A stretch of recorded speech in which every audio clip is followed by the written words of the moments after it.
মেলা দিন কলা মলা চুরি করিনি, বাড়িতেও টাকা পয়সা নেই, দোকানে কি বেচবি? অন্যজনের গাছ কলা মলা বিক্রি করতে হবে। একটা পলিথিন নেবি বাড়ি থেকে, রোজা রমজান মাস, হাতে টাকা করি নেই, কিছু নিয়ে যাই, কলাগুলোর ভালোই দাম হবে। আর যদি না বিক্রি হয় তাহলে বাড়িতে রেখে খাবো। ওই কে রে? যাই দেখি তো, বাগানের মধ্যে লাল উঠছিলি না? ওই দাঁড়া, ওই কি করছি? হ্যাঁ, কি করবো? আর কিছু করছিলাম না, এমনি পাতা নিতে আসনি। পাতা নিতে আসলো, কিন্তু কলা চুরি করতে এসেছি। হাট, কোনো প্রমাণ আছে? আছে? হ্যাঁ। তোর বাপের কাছে আয়। হ্যাঁ। দাঁড়া দাঁড়া, আস্তে আস্তে যাবে, দাঁড়া। বলতে বলতে আসবি, তোর বাপের কাছে আইস, তোর শিক্ষা হবে।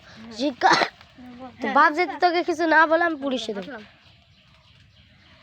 তোর বাপের কাছে আজকে তোর শিক্ষা হবে।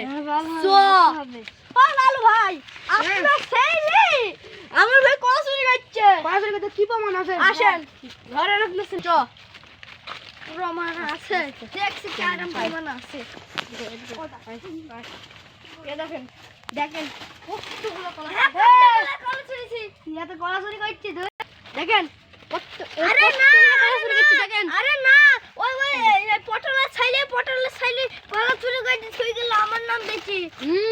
কি বলছিস ভাই? ভিডিও ফুটেজ আছে, ওই দেখেন ক্যামেরা। আমি কি আর কি বলছি? কো ক্যামেরা কো, দেখতে আমি আইজি মেম্বারকে ফোন করব। দেন। দাঁড়া দিয়েছি, তোদের পাড়ে থেকে উচ্ছিন্ন করে দেবো। দাঁড়া, তোর বাপের সাহস আছে উচ্ছন্ন করে আমাকে? আছে? হ্যাঁ এই, আছে মানে? এই, আছে মানে? তুই বাপের কি হয়েছে? এই, কি হয়েছে? দাঁড়া, মেম্বারের ফোন দিয়েছি। হ্যালো মেম্বার সাহেব, আপনি তাড়াতাড়ি আসেন তো।